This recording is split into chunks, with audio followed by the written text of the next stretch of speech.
안녕하세요. 더 리더입니다. 오늘은 루지님이 쓰시고 위즈덤 하우스에서 펴낸 월급쟁이 부자의 머니 파이프라인을 소개합니다. 평소 루지님의 블로그들을 보며 자극을 많이 받는데 이번에 책을 읽으면서도 좋은 의미로 세게 맞는 기분이 들었습니다. 루지님께서 직접 경험하신 내용들을 말씀하셔서 그런지 책의 울림이 컸습니다. 직장을 다니며 만들 수 있는 파이프라인이 어떤 것이 있고 실제 성공담을 듣고 싶은 분들께 이 책을 추천드립니다. 월급쟁이 부자의 머니 파이프라인, 루지, 위즈덤 하우스. 나의 첫 투자 이야기. 투자를 시작하기 전에는 항상 불만이 많아 현실을 부정하기 바빴다.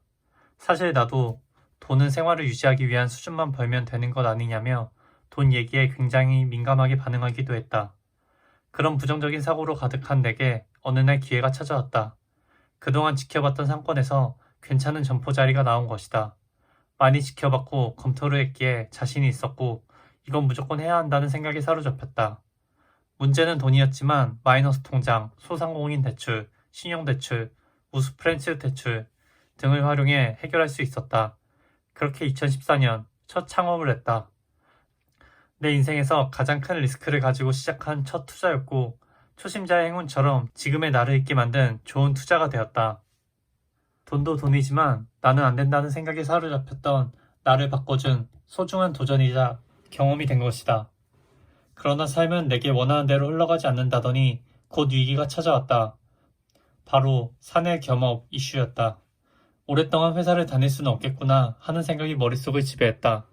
당시 아내와 결혼을 한 상태가 아니었고 내 명의가 아니었기에 감사는 피할 수 있었다.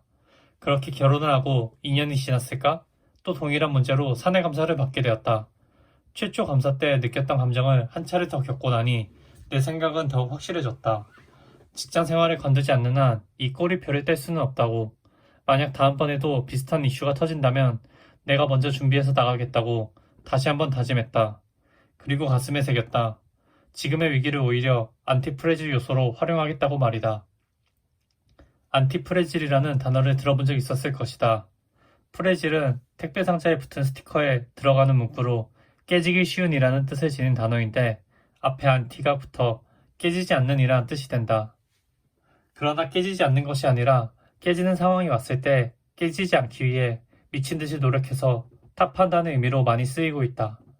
외부 충격이 오면 이에 굴복해 쨍그랑 깨지고 마는 것이 아니라 깨지지 않기 위해 보란듯이 현 상황을 타파하겠다는 굳은 의지의 집합체라고 보면 이해가 쉬울 것이다. 누구는 수시로 찾아오는 외부 충격에 한없이 약해지고 누구는 그런 외부 충격이 가해질 때마다 한없이 강해진다는 점에서 어떤 일이 터질 때마다 항상 안티프레질이라는 단어부터 떠올리는 편이다. 지금까지 내가 한층 더 발전한 계기는 바로 보란듯이 해내는 습성이 있었다. 이를 잘 표현하는 단어가 안티프레질이었음을 뒤늦게 깨닫고 지금도 안티프레질한 삶을 살고자 노력하고 있다. 당장 내가 회사를 그만둔다면 무엇을 해야 하는가? 내가 잘하는 것은 대체 무엇일까? 끊임없이 질문을 던졌지만 막상 무엇을 해야 하는지 답을 찾기란 쉽지 않았다. 학벌이 좋은 것도 아니고 그렇다고 특별한 능력도 없었기에 월 급여가 끊긴다는 사실이 마냥 두려웠다. 그러던 중 신혼집으로 거주 중인 오피스텔 원룸의 전세 가격이 오르고 만기 전세금을 인상해달라는 임대인의 연락을 받았다. 당시 전세금 3천에서 4천만 원 인상은 내게 큰 부담으로 다가왔다. 그럼에도 아무런 지식이 없었기에 처음 떠올렸던 대안은 월세로 전환하자는 거였다. 소득이 유지되는 한 월세를 내는 건 큰 부담이 아니라는 생각이었다. 과거 무지했던 시절을 떠올려보면 지금 투자에 대한 얘기를 쓴다는 사실이 부끄럽기도 하다. 당시 나는 많은 사람들의 도움을 받았다. 상권조사차 우연히 방문한 타 지역 중개사분이 나를 앉혀놓고 2시간 동안 부동산 투자를 해야 하는 이유를 설파해 준 것이다. 그때부터 부동산은 렌트가 아니라 소유를 해야 하고 내가 거주할 집 한 채는 기본이고 이를 넘어서 대한민국에서 자산가가 되기 위해서는 다주택 포지션으로 임대사업자의 길을 걸어가야 한다는 사실을 깨달을 수 있었다. 그 후로 상권 분석차 어디를 방문하든 상권만 보는 게 아니라 주변 아파트 시세도 함께 살펴보며 상권과 주택시장을 동시에 고려하기 시작했다. 그렇게 경험치를 배로 키울 수 있었던 것 같다. 당시 중개사분이 무주택자인 내게 이런 얘기를 했었다. 오피스텔에서 전세로 거주 중이라고요? 집주인 좋은 일 시키지 말고 직접 좋은 일을 해요. 임대인이 임대료를 올린다고 나쁘게 볼 게 아니죠. 누군가 머물 수 있는 집을 시장에 내놓고 그에 따른 값을 받는 건 당연한 거죠. 그게 싫으면 본인이 직접 임대사업을 하면 되는 거 아닐까요? 지금 아무리 얘기해도 실제로 해보지 않으면 이해하지 못할 거야. 우선 집주인의 전세금 인상은 모모 씨에게 좋은 기회를 주는 것이라 생각하고 만기일에 맞춰 퇴거하는 쪽으로 잡아요. 그리고 주변에 가격대가 비슷한 중소형대 오래된 아파트를 한번 찾아봐요. 여기 와서 앉아봐요. 평촌 땡땡 타워에 산다고 했죠. 옆에 보면 대단지가 있네요. 이런 건 쉽게 안 떨어져요. 신용 살아있을 때 대출 잘 받아서 본인 앞으로 등기부등본 하나 뽑아봐요. 다른 건 모르겠고 돈이 부족하면 KB 시세보다 싸게 나온 최악의 물건을 찾아서 내게 맞게 수리해서 들어가요. KB 시세보다 싸게 나온 최악의 물건을 찾아서 내게 맞게 수리해서 들어가요. 이 말을 이해하기까지 많은 시간이 걸렸다. KB 시세는 무엇이고 왜 구축을 사라는 것인지, 대출을 왜 전부 받으라고 하는지 당시에는 이해가 되지 않았다. 실제 첫 내 집 마련 사례를 바탕으로 풀이해보면 2016년 A 아파트 KB 시세는 2억 6천만 원이며 매도자 사정으로 2년 만에 외부 세시와 화장실까지 전체 수리한 물건이 2억 3천만 원에 급매로 나왔다.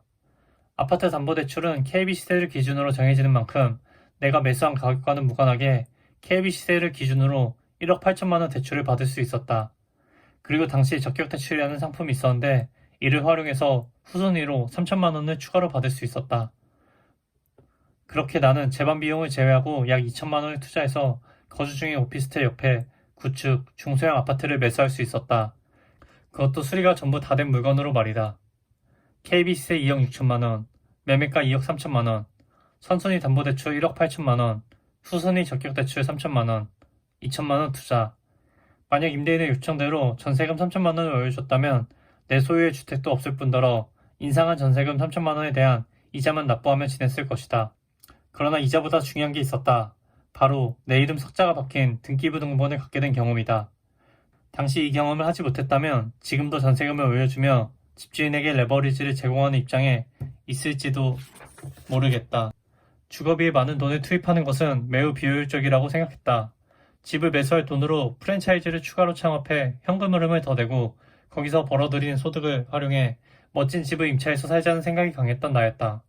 그러나 내 집을 마련하게 되면서 삶의 방향이 180도 바뀌었다.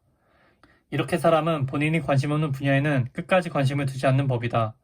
누군가 다가와서 벽을 깨주거나 본인이 직접 나서서 벽을 깨기 위해 노력해야 한다. 그러나 후자는 쉽지 않다. 그 후로부터 월급쟁이 루지의 투자 이야기라는 주제로 블로그에 투자 이야기를 쓰기로 다짐했다. 나와 같은 실수를 다른 사람이 또 하지 않았으면 하는 바람에서 그리고 과거 복귀를 위한 기록 도구로서 말이다. 돌이켜보면 나는 내 집 마련부터 하라는 말과 달리 창업부터 한 것이 사실이다. 하지만 이는 점포개발이 주업인 나만의 특수성이 존재하는 부분일 뿐이다. 내 집 마련을 패스하고 대출을 받아서 창업시장에 뛰어들라는 말을 하기 어려운 이유다. 먼저 총 자산을 불리고 자산을 지키기 위해 현금 흐름 계산하는 것과 먼저 현금 흐름을 계산하고 총 자산을 불리는 것은 분명 차이가 있다. 직장인이라면 또는 현재 소득 활동을 하고 있다면 신용이 받쳐줄 때 대출을 활용해 내 집을 우선 마련하고 조금 더 나아가 규모의 경제를 실현하기 위해 초반에 총 자산을 불리는 쪽에 집중하는 것을 권장한다. 지금처럼 돈이 무한정 풀리는 구간에는 더욱더 말이다. 정리하면 먼저 총 자산의 규모를 키우고 그 총 자산의 규모가 부담이 될 시점부터 내가 보유한 자산을 지키기 위해 현금 흐름을 확보하는 쪽으로 생각을 바꿀 필요가 있다는 얘기다. 정리하면 먼저 총 자산의 규모를 키우고 그 총 자산의 규모가 부담이 될 시점부터 내가 보유한 자산을 지키기 위해 현금 흐름을 확보하는 쪽으로 생각을 바꿀 필요가 있다는 얘기다.